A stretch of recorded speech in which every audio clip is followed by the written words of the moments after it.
శ్రీమాత్రే నమః. హిందూ బంధువులందరికీ నమస్కారం. ఈరోజు మనం ఈ వీడియోలో కార్తీక మాసంలోని కృష్ణపక్షంలో వచ్చే ఏకాదశి అనగా ఉత్పన్న ఏకాదశి యొక్క వ్రతకథ మరియు మహాత్మ్యము ఇప్పుడు మనం చెప్పుకుందాం. ఈ కథ పద్మపురాణంలోనిది. సమస్త పురాణములను వ్యాఖ్యానించిన సూతుడు మహనీయులైన గుణశ్రేష్ఠులైన శౌనకాదులతో ఈ ఏకాదశి మహాత్మ్యమును చెప్పాడు. పూర్వము శ్రీకృష్ణ పరమాత్మ అర్జునునకు మిక్కిలి ప్రేమతో పరమోత్కృష్టమైన ఈ ఉత్పన్న ఏకాదశి వ్రతమును, దాని మహాత్మ్యమును, దానిని ఆచరించే విధానమును విస్తారముగా చెప్పాడు. ఈ ఏకాదశి యొక్క పుట్టుకను ఎవరైతే వింటున్నారో వారు ఈ లోకంలో అనేక విధములైన భోగములను అనుభవించి అంత్యకాలంలో విష్ణులోకమైన వైకుంఠాన్ని పొందుతారు. ఒకానొకప్పుడు అర్జునుడు శ్రీకృష్ణునితో, కృష్ణ, కార్తీక మాసంలోని కృష్ణపక్షంలో వచ్చే ఏకాదశి పేరేంటి? ఆ ఏకాదశిని ఆచరించే విధానమేమిటి? ఆ ఏకాదశి యొక్క మహాత్మ్యమేమిటి? నాకు వివరంగా చెప్పు అని అడుగగా, అర్జునుని ప్రార్థనను మన్నించి శ్రీకృష్ణుడు అతనితో, కుంతీనందన, పూర్వము కృతయుగంలో మురుడు అనే రాక్షసుడు ఉండేవాడు. మిక్కిలి అద్భుతమైన భయంకరమైన ఆకారము ఆ రాక్షసునిది. అంతటి రౌద్రమైన ఆకారమును చూసి దేవతలందరూ భయపడి పారిపోతున్నారు. దేవతలలో మొదటివాడు గొప్పవాడైన ఇంద్రుడు కూడా ఈ రాక్షసుని చేత జయింపబడ్డాడు. ఆ రాక్షసుడు 12 మంది ఆదిత్యులను, 8 మంది వసువులను, బ్రహ్మదేవుణ్ణి, వాయుదేవుణ్ణి, అగ్నిహోత్రుణ్ణి, ఇంకా ప్రధానులైన దేవతలను కూడా జయించాడు. అతని ఉగ్రమైన స్వభావమును ఎవరూ సహించలేకపోయారు. పదవిని పోగొట్టుకున్న ఇంద్రుడు కైలాసానికి వెళ్ళాడు. జరిగిన విషయమునంతటినీ శంకరునకు వివరించాడు. దేవదేవా, మా దేవతలందరూ స్వర్గము నుండి భ్రష్టులైనారు. భూలోకంలో దరిద్రులై సంచరిస్తున్నారు. వీరందరికీ ఏంటి గతి? మళ్ళీ వీరంతా స్వర్గమును పొందడానికి ఉపాయమేదైనా ఉంటే సెలవీయండి అని ప్రార్థించారు. దేవేంద్రుని ప్రార్థనను విని పరమేశ్వరుడు, నీకు కలిగిన ఈ బాధను నా వద్ద మొరపెట్టుకుంటే లాభమేముంటుంది? నీవు గరుడధ్వజుడైన శ్రీ మహావిష్ణువు దగ్గరకు వెళ్ళు. వైకుంఠంనకు చేరుకొని నీకు కలిగిన దుస్థితిని శ్రీపతికి వివరించు. అందరూ శరణు వేడవలసిందే అతన్నే. జగత్తునంతటినీ పరిపాలించే జగన్నాథుడు అతడే. ఆర్ద్రత్రాణ పరాయణుడు అతడే కాని నేను కాదు. నేను సంహరించేవాడిని అని అన్నాడు. శంకరుడు ఇచ్చిన సలహాను విని దేవతలకు ప్రభువైన దేవేంద్రుడు మిక్కిలి సంతోషించాడు. దేవతలనందరినీ వెంటబెట్టుకుని జగన్నాథుని నిలయమైన వైకుంఠంనకు వెళ్ళాడు. అక్కడ ఉన్నవారిని శ్రీహరిని గురించి అడిగాడు. వారు ఇంద్రునితో, భగవంతుడు పాలకడలిపై పవలించి ఉన్నాడు, ఇక్కడ లేడు అని చెప్పారు. అది విన్న ఇంద్రుడు దేవతలందరినీ తీసుకుని పాలకడలి దగ్గరికి చేరుకున్నాడు. సముద్ర మధ్యభాగంలో ఆదిశేషునిపై పవలించి ఉన్న భగవంతుణ్ణి చూసి చేతులు జోడించి వినయంగా నిలబడి, కమలనయనా, నీకు నమస్కారము. దేవతలందరికీ నీవే దైవము. దేవతలకు ప్రభువులైన వారి చేత కూడా నమస్కరింపదగిన వాడవు. పూర్వము మధువు అనే రాక్షసుణ్ణి చంపి మమ్ము రక్షించినది నీవే. ఈనాడు మురుడు అనే రాక్షసుడు స్వర్గమును ఆక్రమించాడు, మమ్మల్ని తరిమేశాడు. ఈ సమయంలో నీవు నిద్రించడం న్యాయమేనా? ఒకసారి నీ విశాలమైన నేత్రములతో మా వంక చూడు. మా బాధలు నీకు అర్థమవుతాయి, తెలుస్తాయి. ఆ రాక్షసునకు భయపడిన దేవతలంతా నాతో పాటు నీ దగ్గరికి వచ్చారు. వారందరూ నిన్నే శరణు వేడుతున్నారు. ఈ ప్రపంచమునకు భర్తవు నీవే, కర్తవు కూడా నీవే, కారణము నీవే. లోకంలోని సమస్త ప్రాణులకు నీవే తల్లివి. ఈ ప్రపంచమునకంతటికీ నీవే తండ్రివి. సృష్టి, స్థితి, లయములు మూడూ చేసేది నీవే. ప్రభూ, దేవతలకు ఆపదలు సంభవించినప్పుడల్లా సహాయపడునది నీవే. భూమండలమంతటను నీవే వ్యాపించి ఉన్నావు. ఆకాశమంతా నీ స్వరూపమే. సమస్త ప్రపంచమునకు ఉపకారము చేసేవాడవు నీవే. నీవే శివుడవు, నీవే బ్రహ్మస్వరూపుడవు. 3 లోకములను పాలించేది నీవే. నీవే సూర్యుడవు. నీవే చంద్రుడవు, నీవే అగ్నిదేవుడవు. హోమం చేయదగినది, హోమం చేయబడినది, హోమం చేయువాడు, అన్నింటి రూపము నీవే. మంత్రములు, తంత్రములు, ఋత్విక్కులు, జపము కూడా నీవే. యజమానుడు, యజ్ఞము కూడా నీవే. ఫలమును అనుభవించుచున్న జీవుని భోక్త కాకుండా చూచుచూ ద్రష్టగా ఉండేవాడవు కూడా నీవే. దేవదేవా, నీవు షడ్గుణైశ్వర్య సంపన్నుడవు. శరణు పొందిన వారి పట్ల వాత్సల్యమును కురిపించే సామర్థ్యము కలవాడవు నీవే. నీవు లేనిది, నీవు కానిది ఈ మూడు లోకములలో ఏదీ లేదు. ప్రభూ, దానవులంతా దేవతలందరినీ జయించారు, స్వర్గమును ఆక్రమించారు. మమ్మల్నందరినీ స్వర్గం నుండి తరిమికొట్టారు. దేవతలందరూ భయభ్రాంతులై ఉన్నారు కనుక మాకు అభయమును ప్రసాదించు. యోగులకు కూడా దారి చూపే మహాయోగివి నీవే. మమ్మల్నందరినీ రక్షించమని పదే పదే ప్రార్థిస్తున్నాము. ఓ జగన్నియంతా, ఈ దేవతలందరూ స్థానభ్రష్టులై వారి వారి పదవులను పోగొట్టుకుని దిక్కులేనివారై భూమి యందు తిరుగుతున్నారు అంటూ జనార్దనుణ్ణి ఇంద్రుడు ప్రార్థించాడు. షడ్గుణైశ్వర్య సంపన్నుడైన శ్రీ మహావిష్ణువు ఇంద్రుని ప్రార్థనను ఆలకించి అతనితో, పాకశాసన, మీకు ఏ విధమైన భయము లేదు, ఉండదు. నీవు ప్రశాంతమైన మనస్సు కలవాడవై నేనడిగిన ప్రశ్నలకు బదులు చెప్పు. మీ దేవతలనందరినీ జయించిన ఆ మహామాయావి అయిన దానవుడు ఎవరు? అతడు ఎక్కడ నివసిస్తాడు? అతని పేరేంటి? అతనికి ఎంత సైన్యముంది? అతని ఆశ్రయమేమైనా ఉన్నదా? ఈ విషయాలన్నీ నీకు తెలిసినంతవరకు వివరంగా చెప్పు. నీవు చెప్పినవన్నీ విన్న తరువాత ఏమి చేయాలో, ఎలా చేయాలో నేను నిర్ణయిస్తాను అన్నాడు. అప్పుడు ఇంద్రుడు శ్రీ మహావిష్ణువుతో, భగవాన్, దివ్యస్వరూప, దేవతా ప్రభు, నీవు ఎప్పుడూ నీ భక్తులను అనుగ్రహిస్తూనే ఉంటావు, అందులో ఏమీ సందేహం లేదు. పూర్వకాలంలో నాడీజంగుడు అనే మహారాక్షసుడు ఉండేవాడు. అతడు బ్రహ్మవంశంలోనే పుట్టాడు. కానీ అతని స్వభావం మాత్రం అందరికీ భయాన్ని కలిగించేది. అతడు అదే పనిగా దేవతలనే బాధించేవాడు. అతని కుమారుడే మురుడు అనే పేరుగల ఈ మహారాక్షసుడు. చంద్రవతి అనే పేరు కలిగిన గొప్ప నగరం అతనికి ముఖ్య పట్టణము. ఆ నగరాన్ని కేంద్రంగా చేసుకున్నాడు మురుడు. అతడు మహాబల పరాక్రమశాలి. ఆ దుష్ట రాక్షసుడు సమస్త ప్రపంచాన్ని జయించి దేవతలనందరినీ స్వర్గం నుండి భ్రష్టులను చేశాడు, తన ఆధీనం చేసుకున్నాడు. అష్టదిక్పాలకులైన ఇంద్రుడు, అగ్ని, యముడు, వాయుదేవుడు, ఈశానుడు, సోముడు, నిరుతి, వరుణుడు, వీరందరి బాధ్యతలను అతడే నిర్వహిస్తున్నాడు. అంతేకాదు, సూర్యుణ్ణి కూడా తొలగించాడు. తానే సూర్యుడై ప్రపంచాన్ని ప్రకాశింపచేస్తున్నాడు. ఆ రాక్షసుడు తానే మేఘస్వరూపాన్ని ధరించి వర్షాలను కురిపిస్తున్నాడు. ఇంతటి శక్తి సంపన్నుడు దేవతల చేత ఏ విధంగా జయింపబడతాడు? దేవతలందరూ అతనికి జోహారులర్పించాల్సి వస్తుంది. కనుక ఆ మహారాక్షసుణ్ణి సంహరించు, దేవతలకు జయమును కలిగించు తండ్రి అని చెప్పి శ్రద్ధగా ప్రార్థించాడు. శ్రీ మహావిష్ణువు ఇంద్రుని మాటలను విని తన పరిపాలనలోని అధికారులను తొలగించినందుకు మిక్కిలి కోపాన్ని తెచ్చుకున్నాడు. దేవేంద్ర, ఆ రాక్షసుడు ఎంతటి బలవంతుడైనా కానీ అతన్ని తప్పక సంహరిస్తాను. మీ దేవతలందరూ మీ ఆయుధములతో సమరోత్సాహాన్ని పొందండి.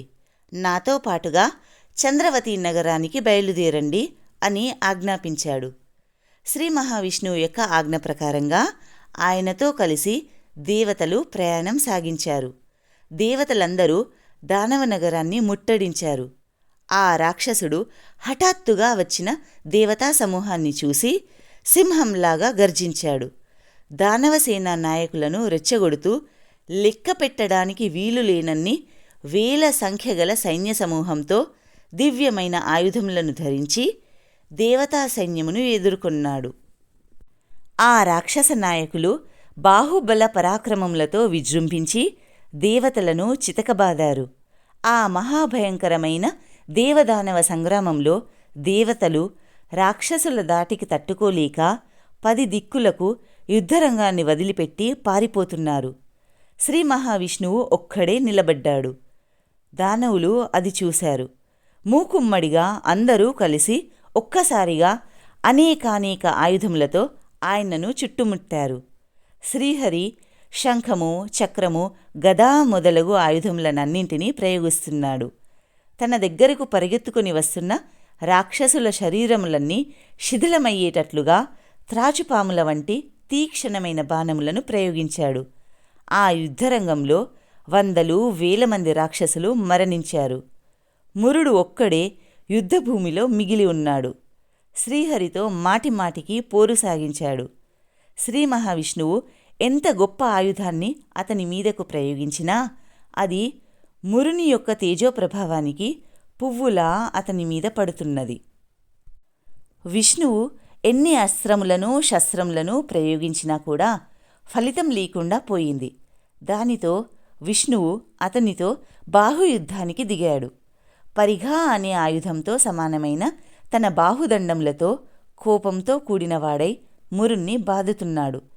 ఈ విధంగా మురునితో జనార్దనుడు 1000 సంవత్సరములు యుద్ధం చేశాడు. అయినా అతన్ని జయించలేకపోయాడు. భగవంతుడు పూర్తిగా అలసిపోయాడు. విశ్రాంతి తీసుకోవడం కోసం బదరికాశ్రమానికి వెళ్ళాడు. అక్కడ హిమాలయ పర్వతములలో హైమవతి అనే పేరుగల ఒక అందమైన గుహ ఉన్నది.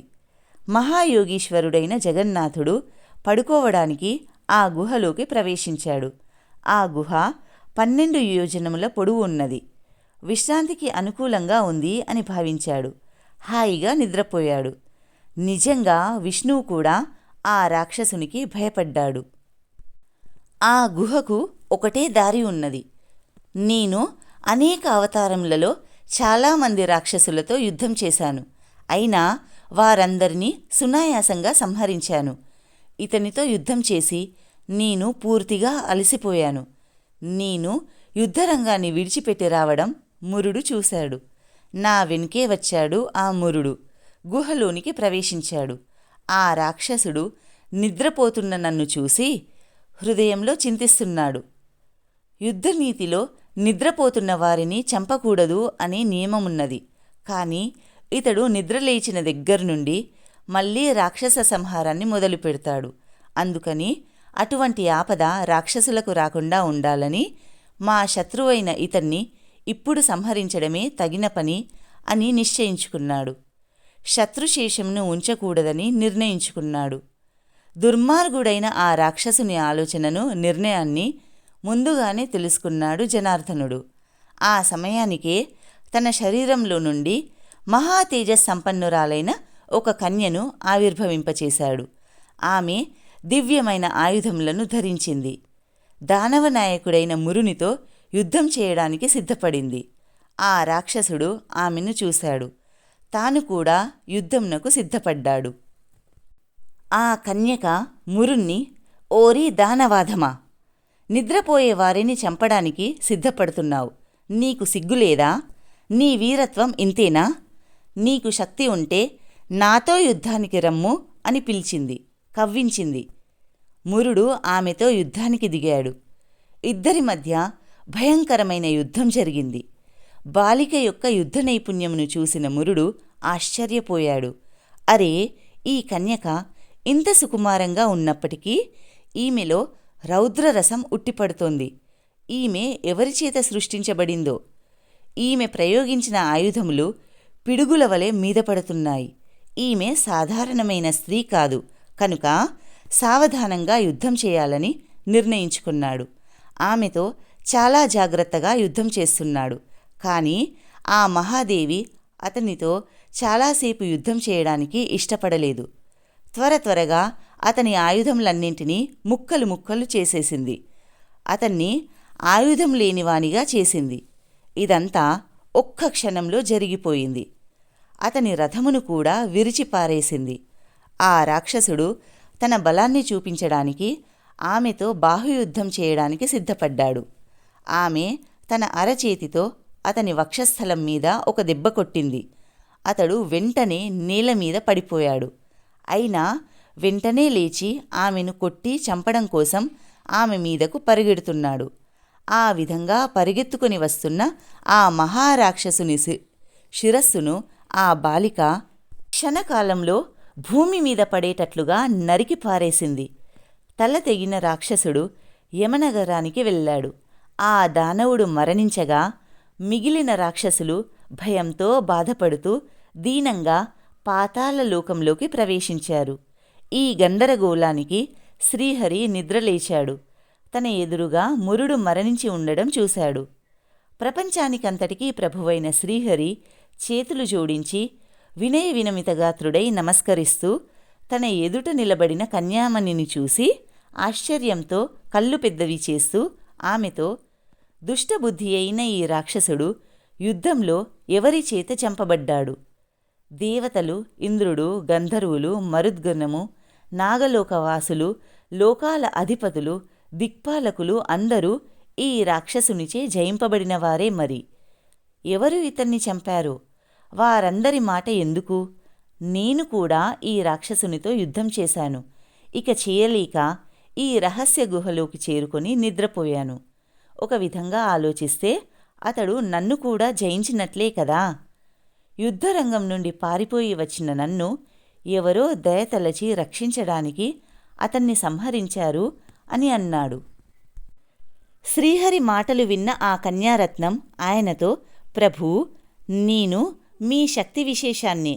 నన్ను చూసి సమస్త శత్రువులు భయపడతారు. నేను మీ అంశచేతనే పుట్టాను. దుర్మార్గుడైన ఈ రాక్షసుడు నిద్రిస్తున్న మిమ్మల్ని చంపడానికి ప్రయత్నించాడు. 3 లోకములను ముల్లుల వలె బాధించే ఈ నీచుని మనోనిశ్చయాన్ని నేను గ్రహించాను. వెంటనే యుద్ధం చేసి నేనే అతన్ని చంపాను. అతని మరణం వలన దేవతలందరూ భయరహితులయ్యారు. ఇకపై 3 లోకములలోనూ శాంతి సౌఖ్యములు నెలకొంటాయి. సర్వమును హరించేది మీరే. నేను కేవలము నిమిత్తమును మాత్రమే. సమస్త లోకములలోని ప్రాణికోటికి భయాన్ని కలిగించే ఈ రాక్షసుణ్ణి 3 లోకాలను రక్షించడం కోసం మీ మహాశక్తినైన నేనే అతన్ని చంపాను. ఈ విధంగా చచ్చిన దానవుణ్ణి చూసి మీరు ఆశ్చర్యపోవడం చూస్తే నాకు ఆశ్చర్యంగా ఉంది. అది మీ లీలయే కదా, అనుగ్రహించి చెప్పండి అని అన్నది. అప్పుడు శ్రీకృష్ణ భగవానుడు ఆ కన్యకామణితో, దుష్టుడైన ఈ రాక్షసుని సంహరించినందువలన నీకు పాపము ఏమీ అంటలేదు. నీవు చేయవలసిన పనే చేశావు. నేను కూడా సంతృప్తి పడ్డాను. ఇతడు చంపబడినందువలన దేవతలందరూ సంతృప్తులై పుష్టివంతులయ్యారు. సమస్త లోకములకు ఆనందం కలిగింది. పరమ పవిత్రురాలా, నీవు రాక్షసుణ్ణి చంపి 3 లోకములకు, దేవతలకు కూడా ఆనందాన్ని కలిగించావు. అందువలన నేను కూడా ప్రసన్నుడనయ్యాను. అందరికీ ఆనందం కలిగించాలనే నీ నియమము పొగడదగినది. నీకు కావలసిన వరమును కోరుకో. ఇప్పుడే నీ కోరికను నెరవేరుస్తాను. ఆలస్యం చేయవద్దు. ఎటువంటి సందేహము పెట్టుకోకుండా దేవతలకు కూడా దుర్లభమైన వరమును కోరుకో అని అన్నాడు. శ్రీవారి యొక్క ప్రసన్నమైన మాటలకు కన్యకామణి సంతోషంతో నిండిన హృదయం కలదైనది. ఓ భగవాన్, నేను రాక్షసుణ్ణి చంపినందుకు ప్రసన్నుడవైనావు కదా. నేను పుట్టిన ఈ రోజున ఎవరైతే ఉపవాసం చేస్తారో వారు మహాపాపముల నుండి తరించేటట్లుగా వరము ఇవ్వు. పూర్తిగా ఉపవాసమున్నవానికి ఎంతటి ఫలితముంటుందో దానిలో సగము నక్తవ్రతము ఆచరించిన వానికి, నక్తఫలములో సగభాగము ఏకభుక్తము చేసిన వానికి కలుగున్నట్లుగా అనుగ్రహించు. ఇదే నేను నిన్ను కోరుకునే వరము. దీనిని నా యందు అనుగ్రహముంచి ప్రసాదించు అని ప్రార్థించింది. నేను పుట్టిన ఈనాడు భక్తి శ్రద్ధలతో జితేంద్రియులై ఉపవాసమును ఆచరించిన వారు విష్ణులోకమైన వైకుంఠమును పొంది 100 కోట్ల కల్పముల వరకు అనేక దివ్యభోగములను అనుభవించినట్లు వరమును అనుగ్రహించు అని వేడుకొన్నది. ఉపవాస వ్రతము కానీ, నక్తవ్రతము కానీ, ఏకభుక్తం కానీ చేసే మానవునకు ధర్మము అభివృద్ధి పొందునట్లు, ధనధాన్య సంపత్ సమృద్ధితో తులతూగునట్లు వరమును అనుగ్రహించు. నాకు వేరే కోరికలు లేవు కనుక ప్రజల కొరకై కోరిన ఈ కోరికను నెరవేర్చుమని మనవి చేసుకున్నది. కన్యక మాటలకు మహావిష్ణువు పరమ సంతుష్టుడై, కళ్యాణి, నీ సంకల్పము వరము కూడా శుభప్రదమైనవే. నీవు కోరినట్లుగానే తప్పక జరుగుతుంది. నాయందు నీయందు భక్తిభావం కల మానవులు 3 లోకములలోనూ గొప్ప కీర్తి ప్రతిష్టలను పొందుతారు. అంత్యకాలమునందు వైకుంఠములో నా సన్నిధిని చేరుకుంటారు. నా మహాశక్తి స్వరూపినివైన నీవు పుట్టినందువలన నీ పేరు కూడా లోకంలో ఉత్పన్న ఏకాదశి అని ప్రసిద్ధి పొందుతుంది. ఈ ఏకాదశి వ్రతమును ఆచరించిన వారి పాపములన్నింటినీ పరిహరించి నాశరహితమైన నా స్థానమును వారికి ప్రసాదిస్తాను. వారికి అక్షయలోకములను అనుగ్రహిస్తాను. పక్షంలో వచ్చే తృతీయ, అష్టమి, నవమి, చతుర్దశి మరియు విశేషమైన ఏకాదశి ఈ తిథులన్నీ నాకు ప్రియమైనవి. ఈ తిథులయందు దానములు, వ్రతములు మొదలగు పుణ్యకర్మలు చేయాలి. సమస్త తీర్థములను సేవించినందువలన ఎంత పుణ్యం కలుగుతుందో దానికంటే ఎక్కువ పుణ్యము ఏకాదశి వ్రతం వలన కలుగుతుంది.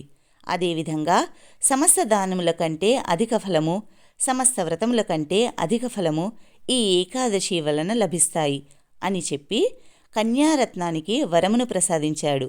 వెంటనే అక్కడికక్కడే అంతర్ధానమయ్యాడు. శ్రీహరి మాటల వలన ఏకాదశి దేవత మిక్కిలి సంతుష్టురాలయ్యింది. హృదయంలో ఆనందాన్ని పొందింది. ఈ ఏకాదశి వ్రతాన్ని ఆచరించిన వారికి గల శత్రువులను నేనే సంహరిస్తాను. ఉత్తమ గతిని కలిగిస్తాను. మోక్షమును కూడా ప్రసాదిస్తాను అని శ్రీకృష్ణుడు అర్జునునితో అన్నాడు. ఏకాదశిని ఆచరించిన వారికి కలిగే విఘ్నములను కూడా పరిహరించి సమస్త కార్యములను సఫలీకృతం చేస్తాను. అన్ని సిద్ధులను అనుగ్రహిస్తాను అని అన్నాడు. ఈ ఏకాదశి నిత్యమైనది. సమస్త పాపములను పరిహరిస్తుంది. ఈ ఏకాదశి ఒక్కటే మహాపుణ్యాన్ని కూడా ప్రసాదిస్తుంది. సమస్త దోషములను తొలగిస్తుంది. ఈ ఏకాదశి తిథి సమస్త లోకములందు సమస్త సిద్ధులను ఇవ్వడం కోసమే పుట్టింది. శుక్ల, కృష్ణ ఏకాదశులను రెండింటినీ సమానంగా చూడాలి. రెండూ పాటింపదగినవే. ద్వాదశి కూడా సక్రమంగా నిర్వహించాలి. ఒకదానికంటే మరొకటి గొప్పది అని చెప్పడానికి వీలు కాదు. వ్రతపరాయణులు ఈ నియమాలను తప్పక పాటించాలి. 2 ఏకాదశులు సమానమైన ఫలితాన్నే ప్రసాదిస్తాయి.